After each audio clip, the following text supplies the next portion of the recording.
हमारे साथ एक वरिष्ठ पैनल जिसमें प्रमोद मिश्रा प्रवक्ता है भारतीय जनता पार्टी की, पूजा मिश्रा प्रवक्ता समाजवादी पार्टी की और आलोक द्विवेदी जो कि पॉलिटिकल एक्सपर्ट है हमारे साथ जुड़ चुके हैं। आप तीनों का बहुत स्वागत है। शुरुआत आलोक जी आपसे करेंगे, क्योंकि मायावती सियासत में अब कहां खड़ी हैं वो आपको भी मालूम है और तमाम जो राजनीतिक पंडित हैं वो अलग अलग तरीके से विश्लेषण करते हैं, तो समझाते हैं और समझते हैं कि कहां पे है। लेकिन मौजूदा वक्त में जब आकाश आनंद को आगे करके क्या एक तीर से दो निशाने लगाने की कोशिश है, एक दलितों को भी साधा जाए, दूसरा युवाओं को भी पार्टी के साथ जोड़ा जाए? बसपा पहले तो कभी नहीं करती थी। अब बसपा ने नई शुरुआत की है कि वो पिछले चुनाव में लड़ा था उन्होंने, और इस बार 10 सीट है, तो बसपा ने पूरी प्लानिंग की है कि हम उपचुनाव लड़ेंगे। दूसरा, बसपा के लिए उपचुनाव लड़ना इसलिए भी बहुत ही ज्यादा जरूरी हो चुका है। इस समय इनके पास सिर्फ एक विधायक है। तो उत्तर प्रदेश की 403 विधानसभाओं में बसपा का सिर्फ एक विधायक है। इसलिए मैं तो कोशिश कर रहा हूँ कि 10 सीटों चूंकि चुनाव है, अगर उनमें से वो एक दो सीट भी जीतेंगी तो मायावती का तो प्लस ही होना है। मतलब अगर एक सीट जीतते हैं तो मायावती का जो विधायक है वो 50% बढ़ जाएंगे सीधे सीधे, तो परसेंटेज में आंकड़ा मायावती बहुत तेजी से बढ़ जाएगा। दूसरा, चूंकि आकाश आनंद चूंकि जो उसमें बयान दिया था जो सीतापुर की, उसके बाद मायावती हटाया था उनको आप को बोलते हुए, मुझे लगता है कि उसमें सोची समझी रणनीति के तहत मायावती ने ऐसा किया था। मायावती ने ऐसा क्यों किया था? क्या भाजपा के दबाव में किया था या कोई और बात थी? ये तो फिलहाल मायावती और भाजपा नेताओं को पता हो सकती थी, लेकिन उस समय मैं कहूंगा कि आकाश आनंद जो है एक परिपक्व नेता के तौर पर उभर रहे थे। मायावती जी को उनको मौका देना चाहिए था, और ये जो मौका दिए होते तो आकाश आनंद मुझे लगता है कि शायद बसपा को इनके लाभ पहुंचा पाते। बसपा जो एक दो सीट जीतने में संघर्ष की है लोकसभा चुनाव में, विधानसभा में उपचुनाव में अच्छी बात है, आकाश को जिम्मेदारी दे दी है। और दूसरा, मैं हमेशा ही मजबूत विपक्ष का हिमाती रहा हूं। यदि प्रदेश में एक मजबूत विपक्ष रहेगा तो उसका लाभ हमेशा जनता को मिलता रहा है। अब आकाश आनंद को मायावती जिम्मेदारी दी है, मुझे उम्मीद है कि आकाश आनंद जो है बेहतर प्रदर्शन करेंगे और बसपा को कहीं न कहीं पुनर्जीवित करेंगे, क्योंकि इस समय बसपा को पुनर्जीवित करने की बहुत ही आवश्यकता है। एक समय मुख्य विपक्षी पार्टी रही और सरकार में चले 5 साल मायावती ने पूर्ण बहुमत की, क्योंकि आज कहीं न कहीं वो अपने अस्तित्व के लिए संघर्ष कर रही है। इसके लिए मायावती और पूरी पार्टी जिम्मेदार है। ऐसे में आलोक भाई, किसके लिए ज्यादा दिक्कतें पैदा होंगी अगर वो एक्टिव होते हैं, मायावती एक्टिव होती है उपचुनाव में लेके? क्योंकि समाजवादी पार्टी भी पीडीए के फॉर्मूले पे चलती है, इंडिया गठबंधन, उधर बीजेपी की अभी अपनी रणनीति है, तो ये मायावती का एक्टिव होना, आकाश में भविष्य देखना, ये किसके लिए ज्यादा चुनौती पैदा करेगा, मुश्किल पैदा करेगा? देखिए, वर्तमान में अगर राजनीतिक परिदृश्य को देखा जाए तो ये कहा जा सकता है कि मायावती दोनों के लिए चुनौती बनेगी, क्योंकि इस लोकसभा चुनाव में जो दलित वोट बैंक था वो लगता है कि ज्यादा वोट जो खिसका इनका, उसके लाभ समाजवादी पार्टी को ज्यादा मिला, भाजपा को वोट कम मिला है। भाजपा की स्ट्रेटेजी थी कि शायद मायावती कमजोर होगी तो इनको मिल जाएगा, तो उसका वोट ज्यादातर समाजवादी पार्टी को ज्यादा मिला है। अगर मायावती मजबूत होंगी तो मुझे लगता है कि समाजवादी पार्टी को ज्यादा रेट पहुंचाएंगी, भाजपा को उनको नुकसान कम होगा। और 2027 जो चुनाव होगा तो एक बड़ा चुनाव होगा, और उत्तर प्रदेश जहाँ की संख्या लगभग पूरे देश की 20% की आबादी है यहाँ उत्तर प्रदेश की, और यहाँ चुनाव बहुत महत्वपूर्ण रहेगा। तो मायावती की मजबूत होना मुझे लगता है कहीं न कहीं भाजपा के पक्ष में जाएगा। भाजपा ने जो स्ट्रेटजी अपनाई थी, भाजपा से फेल हो गई थी कि मायावती कमजोर होगी और हमें मिल जाएगा, लेकिन ऐसा नहीं हुआ, वोट छिटक के सपा के पास चला गया था। ठीक है, तो पूजा जी, चूंकि अगर मायावती मजबूत हुई, आकाश आनंद के सहारे एक तीर से दो निशाने लगाने की तैयारी, समाजवादी पार्टी की मुश्किलें बढ़ेंगी। अब उपचुनाव में भी इस बार मायावती उपचुनाव की भी तैयारी कर रही हैं। राजेश जी आपको नमस्कार, और साथी को भी मेरा नमस्कार। देखिए राजेश जी, मायावती जी राजनीतिक पार्टी है, बसपा भी राजनीतिक पार्टी है, लोकतंत्र है, चुनाव लड़ना चाहिए। लेकिन जो अभी राजेश जो अभी देखा जा रहा है कि जिस तरीके से राजनीति में जो वोटर्स हैं, जिनको आप किसी कोर वोटर नहीं कह सकते हैं कि नहीं वो आंख बंद करके इन्हों को वोट देंगे, वो समय बदल गया हुआ।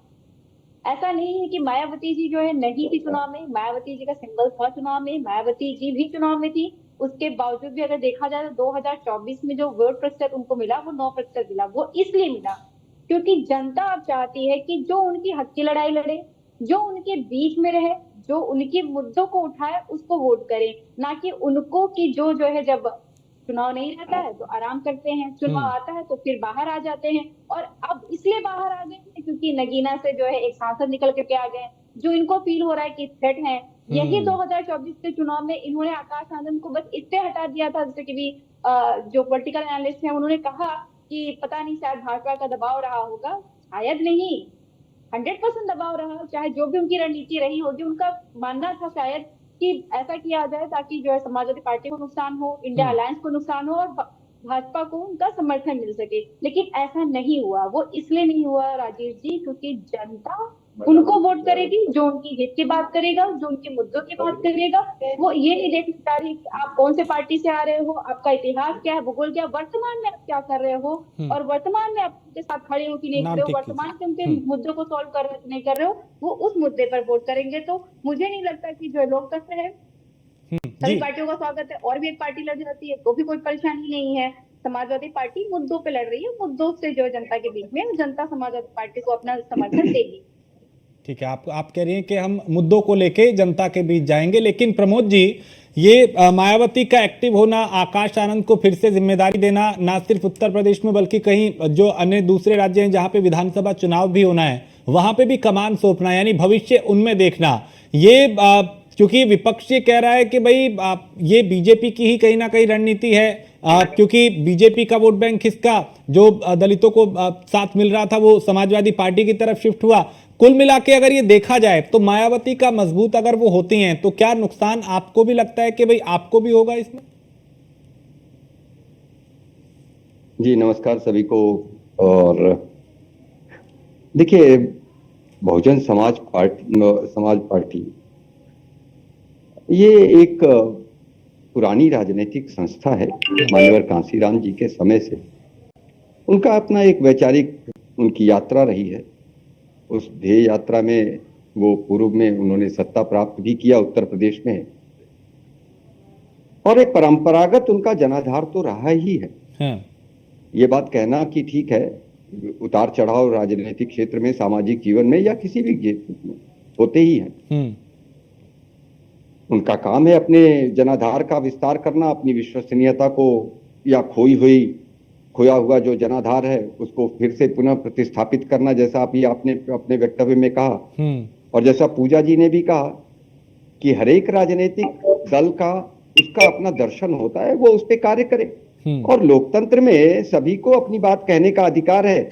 जनता के विवेक, भारत की जनता या प्रदेश की जनता, उसका अपना विवेक होगा, उसके अपने विवेक के आधार पर वो निर्णय लेगी कि कौन सा दल हमारे साथ, कौन सा दल तुष्टीकरण नहीं संतुष्टीकरण की राजनीति पर कार्य करता है, कौन सा दल है जो सबका साथ, सबका विकास, सबका विश्वास, सबका प्रयास इस सिद्धांत पे कार्य कर रहा है। ये कौन सा दल है, ये कौन सी राजनीतिक संस्था है जो सत्ता को अपने सेवा का माध्यम मानती है, जनसेवा का माध्यम मानती है, और कौन सा दल है जिसके शासनकाल में जन लाभकारी योजनाओं का सीधा सीधा आवंटन और लाभार्थियों तक सीधे सीधे उसका लाभ पहुंचे, बीच में कहीं सिक्का घिस करके 85% और 90% घिस न जाए। ये तो इन विषयों पर जनता मूल्यांकन करेगी। हाँ। जहां तक बात है दूसरे प्रदेशों में, हाँ। तो दूसरे भी राजनीतिक दल हैं, अगर आपने देखा होगा तो जो 2 लड़के हैं अब वो तो हरियाणा में भी मांग रहे हैं अपनी प्रतिभागिता।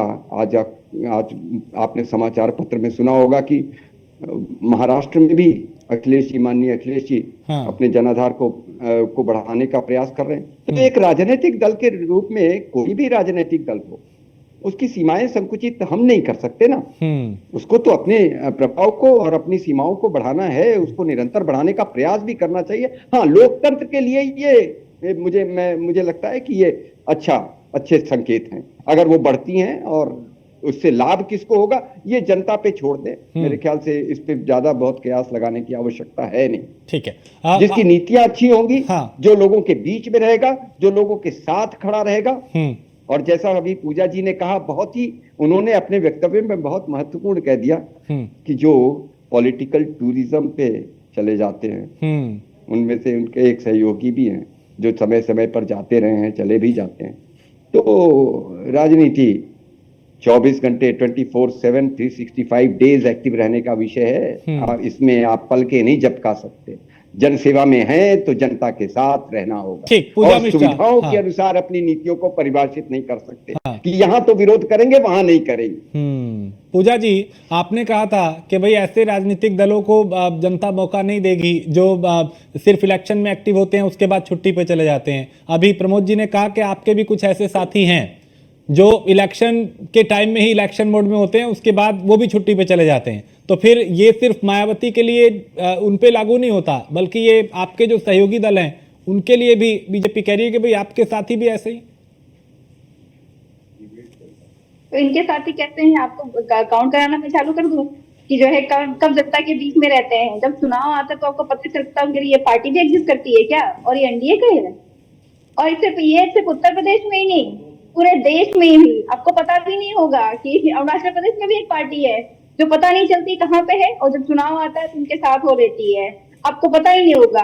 तो ये देखिए, जो पार्टियां जनता के बीच में नहीं रहेंगी, जनता के मुद्दों की बात नहीं करेंगी, उनको वोट नहीं मिलेगा। जनता अपने हित पे वोट करने जा रही है तो उनके मुद्दों की बात कर रही है।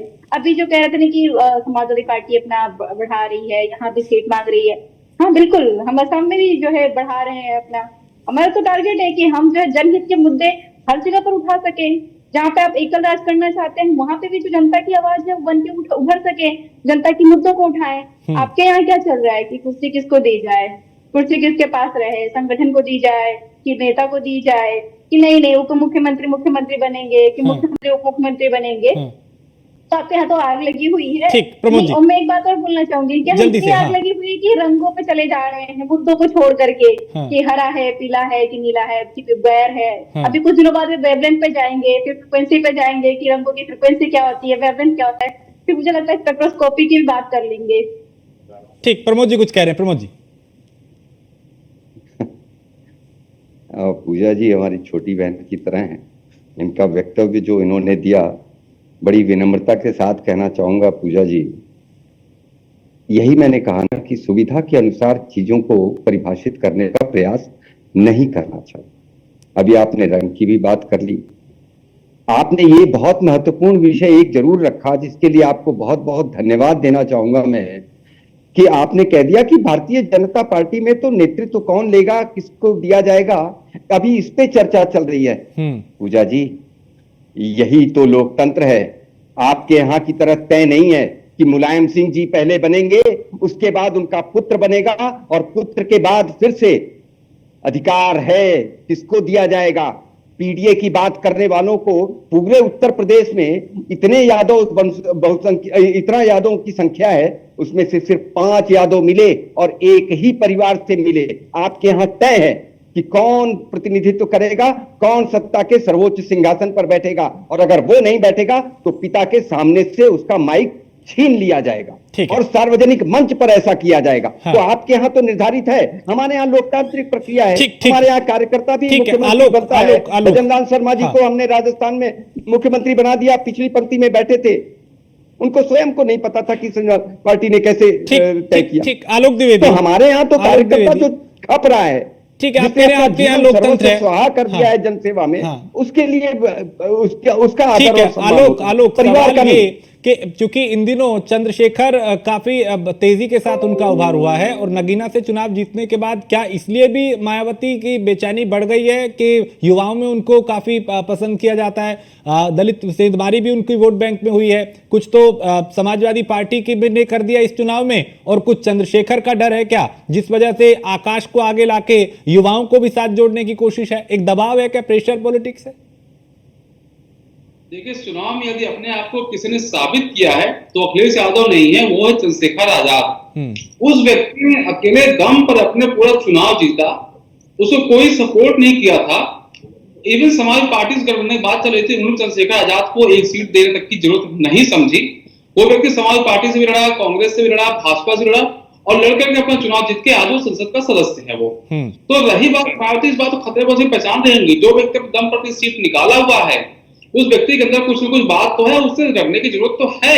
चंद्रशेखर आजाद जो है, आप देखिएगा भविष्य में एक बड़ा प्लेयर बनकर निकलने वाला है राजनीति का जो है, उससे सिर्फ मायावती को नहीं, सबसे पहले तो मायावती को है, बाद में देखिएगा और बाकी के लिए खतरा उत्पन्न होगा चंद्रशेखर आजाद। अगर कोई व्यक्ति कम पे सीट निकाल रहा है तो इसका मतलब उसके अंदर नेतृत्व क्षमता है, वो उसके लिए काबिल व्यक्ति है। और वही डर है मायावती को, कहीं कहीं मायावती को लगता है कि ऐसा ना कहीं हो कि मेरी कुर्सी चंद्रशेखर के पास पहुंच जाए, क्योंकि मायावती के पास एक इस समय संसद विधायक है, चंद्रशेखर आजाद मतलब एक सांसद मतलब 5 विधायकों पे एक सांसद है। तो देखा जाए तो चंद्रशेखर का जो कद है वो तो मायावती से बड़ा हो गया ना। हाँ। अगर वोट के लिहाज से देखें तो मायावती कद, अगर सीटों के लिहाज देखें तो उसका कद बड़ा है। तो मायावती को डर तो चंद्रशेखर से है, और चंद्रशेखर का जो कद है वो युवाओं के खास दलितों के बीच में बहुत ही ज्यादा लोकप्रिय हो गया है। जो राजा भाई की पॉपुलरिटी छत्रियों में है वही इस समय चंद्रशेखर आजाद की जो लोकप्रियता है वो दलित युवाओं के बीच में है। हाँ। और चंद्रशेखर आजाद किसी भी जनपद में चला जाए उत्तर प्रदेश के तो उसके पास 100, 200, 500 भीड़ तुरंत आ जाती है कि हम चल जाएगा चंद्रशेखर आजाद आया है। तो क्या मायावती उसी फॉर्मूले पे अभी चल रही है जिसपे कांशीराम चले थे? जैसे मायावती को आगे पेश किया गया था भविष्य के तौर पे, वैसे ही आकाश को वो पेश कर रही है? देखिए मायावती मुझे लगता है थोड़ा सा उनको देर हो गया है। साथ में मायावती जो है पूर्ण सरकार बनाती है और उसके बाद से मायावती हाथ दिन प्रतिदिन गिरती चली जा रही थी। मायावती को इस पर तभी विचार करना चाहिए उनको क्या करना है। आकाश आनंद को उनको पहले जिम्मेदारी दे देनी चाहिए थी। लोकसभा चुनाव में जो आकाश आनंद ताबड़तोड़ रैली कर रहे थे तो उनको मुझे दबाने की कोई जरूरत नहीं थी, और दबाया तो बसपा ने स्वयं को नुकसान किया। क्या गारंटी अभी आकाश आनंद को जिम्मेदारी दी है, कल को फिर मायावती बोल देंगे कि आकाश आनंद उसको वापस ले लेंगे। तो मायावती अपनी क्रेडिबिलिटी उस पर कहीं ना कहीं दलित इन पर शक करेगा। मायावती पर इनकी क्रेडिबिलिटी को शंका है इस समय। ठीक है, पूजा मिश्रा आखिरी कमेंट आपका। देखिए जो है बड़ी विनम्रता के साथ प्रमोद जी बहुत सारी बातें करते हैं, तो उसी विनम्रता के साथ में मैं जो जवाब देना चाहूंगी, इन्होंने बोला परिवारवाद।